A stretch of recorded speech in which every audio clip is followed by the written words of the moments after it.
அனைவருக்கும் வணக்கம். நல்லம்பாக்கத்தில் அமைந்துள்ள திருநல்லமங்கை ஈஸ்வரி சமேத சொர்ணலிங்கேஸ்வரர் ஆலயத்துல இப்போ முருகப்பெருமானையும் வள்ளி தெய்வானையோட பிரதிஷ்டை செய்யறதுக்கான வேலைகள் எல்லாம் நடந்துகிட்டு இருக்குங்க. சிலை வாங்குவதற்காக உங்களால முடிந்த தொகையை நீங்க கொடுத்து உதவினீங்கன்னா ரொம்ப பெரிய ஒரு கைங்கரியமா இருக்கும்.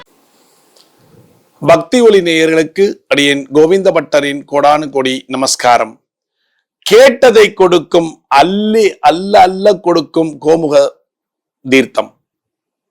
நீங்க என்ன கேட்கிறீங்களோ அது அல்ல கொடுக்கும் கோமுக தீர்த்தம். அப்படின்னா என்ன? இந்த கோமுக தீர்த்தத்தை நம்ம என்ன பண்றது? அதாவது ஒவ்வொரு கோவில்கள்லையும் பால் அபிஷேகம், தயிர் அபிஷேகம், தேன் அபிஷேகம், எல்லா அபிஷேகமும் பண்ணி அந்த கோமுகத்து வழியாக தீர்த்தமானது கீழே அப்படியே கொட்டும். அந்த கொட்டுற இடம் பார்த்தீங்கன்னா கொட்டி கொட்டி ஒரே மாதிரி ஸ்மெல் அடிக்க ஆரம்பிக்கும். அந்த பக்கம் போகும்போதே நமக்கு தெரியும். இருந்தாலும் கடவுளுடையது அப்படின்னு நம்ம சகிச்சுக்கிட்டு போவோம். அந்த கோமுக தீர்த்தத்தை யாரொருவர் சுத்தம் செய்கிறார்களோ அவர்களுக்கு கேட்டதை கொடுக்கக்கூடிய ஒரு வரம் அங்க இருக்கு. இது யாருக்குமே தெரியாது. நம்மளும் சகிச்சுக்கிட்டு தான் போவோம். ரைட்டுங்களா? இப்ப யாருக்காவது ஏதாவது ஒண்ணு கேட்கணும், யாருக்காவது ஏதாவது ஒண்ணு போய் பிரார்த்தனை போட்டுட்டு ஐயோ நிறைவேறலையே, நான் எத்தனை தடவை இந்த சாமியை சுத்தி வந்தேன், இந்த சாமிக்கு கண்ணு தெரியாதா, காது கேட்காதா எல்லாம் சொல்றோம்ல, எல்லாத்தையும் விடுங்க. நேரே கோவில் அப்படியே சுத்தி வரும்போது அந்த கோமுக தீர்த்தமானது வழிஞ்சு வழிஞ்சு அப்படியே இருக்கும். நேர போங்க, குருக்களிடமோ அர்ச்சகரிடமோ நேர போயிட்டு ஐயா இந்த கோமுக தீர்த்தத்தை நான் கொஞ்சம் கிளீன் பண்ணி கொடுத்துட்றேன்யா, நானு கிளீன் பண்ணி கொடுத்துட்றேன்யா, அதுக்கு என்ன வேணும்னு சொல்லுங்க, நான் பண்றேன். உடனே அவர் சொல்லுவாரு, தம்பி வாளி எங்க இருக்கு? தம்பியோ தங்கையோ அக்காவோ அம்மாவோ வாளி எங்க இருக்கு? அங்க தண்ணி இருக்கு பைப்ல, எடுத்துக்கோங்க, எடுத்துட்டு போய் கிளீன் பண்ணிக்கோ. அவருக்கும் ரொம்ப நல்லது தானே, அவருக்கும் ஒரு வேலை நடந்த மாதிரி இருக்கும், உங்களுக்கும் கேட்ட வரத்தை அள்ளிக்கிற மாதிரி இருக்கும். ஒரு கல்லுல இரண்டு மாங்காய். நேரம் என்ன பண்ணுங்க, அந்த வாளியை எடுத்துட்டு போங்க, எடுத்துட்டு போய் தண்ணி கொண்டு வந்து நீங்க ஒருத்தர் பண்ணாலும் சரி, ரெண்டு பேர் பண்ணாலும் சரி, கேட்டதை கொடுக்கும். சரி, ஒருத்தர் தண்ணி கொண்டு வராரு, ஒருத்தர் தண்ணி ஊத்துறாரு, நான் அதை கிளீன் பண்றேன், ரெண்டு பேருக்குமே புண்ணியம் கிடைக்கும், கேட்டதும் கொடுக்கும். அப்ப என்ன பண்ணும்? ஒரு கற்பக விருட்சம் எப்படி நம்ம கேட்டதை கொடுக்குமோ அது மாதிரி கோமுக தீர்த்தமானது அதை செய்யும். நீங்க என்ன பண்றீங்க? காலையில அபிஷேகம் ஆயிருக்கும் இல்லையா, அந்த அபிஷேகம் ஆன தீர்த்தத்தை கிளீன் பண்றதுக்கு தண்ணி ஊத்தி கையாலையோ இல்ல தேங்காய் நாரோ எடுத்து நல்லா கிளீன் பண்ணி அதுல தண்ணி ஊத்தி, அந்த சாக்கடை வழியா போகும் தண்ணி, அதை ஊத்தி விட்டீங்கன்னா போறவங்கெல்லாம் அப்பா ஒரு ஸ்மெல் அடிக்கும். அந்த ஸ்மெல் இல்ல இப்ப இல்ல, நல்லா இருக்கு, எந்த புண்ணியமா பண்ணானோ அவன் நல்லா இருக்கட்டும்னு அவங்க மனசாட்சி வேண்டின்றே போகும். அது இறைவனிடம் போய் சேரும்.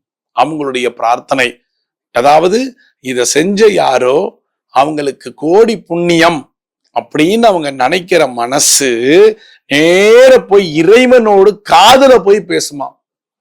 அப்ப என்ன ஆகும்? அப்ப அந்த புண்ணியம் யாருக்கு சேரும்? யார் அந்த கோமுக தீர்த்தத்தை சுத்தம் செய்தார்களோ அவர்களுக்கு போய் அது சேரும் பொழுது அவங்களுடைய பிரார்த்தனை நிறைவேறும். குழந்தைக்கு கல்யாணம் ஆகலைங்க, பொண்ணுக்கு ரொம்ப நாளா நானும் வரன் பாக்குறேன், தட்டி தட்டி போகுது. ஆனா பக்கத்துல இருக்கிற சிவபெருமான் கோவில எத்தனையோ முறை சுத்திட்டே அந்த சிவன் காதே கேட்கல. இப்ப கேட்பாரு. எப்படி கேட்பாரு?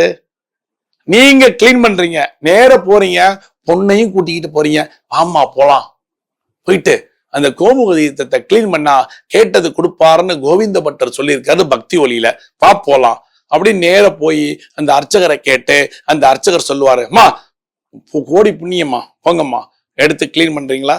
யாரோ நீங்களும் உங்க பொண்ணும் கிளீன் பண்ணி எதையுமே எதிர்பார்க்காதீங்க. அது என்ன கோவில் பாருங்க, சிவன் கோவிலா?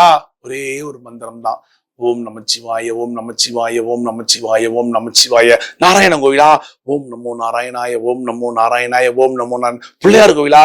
ஓம் நமோ விநாயகாய நமக, ஓம் நமோ விநாயக. இந்த மாதிரி எந்தெந்த தெய்வத்துக்கு நீங்க கிளீன் பண்றீங்களோ அந்தந்த மந்திரங்களை சொல்லி கிளீன் பண்ணுங்க. 21 நாள் உங்களுடைய மென்சஸ் டேட்டை கால்குலேட் பண்ணிட்டு ஸ்டார்ட் பண்ணுங்க. யாரு? பெண்கள். ஆண்களுக்கு கவலையே இல்லை.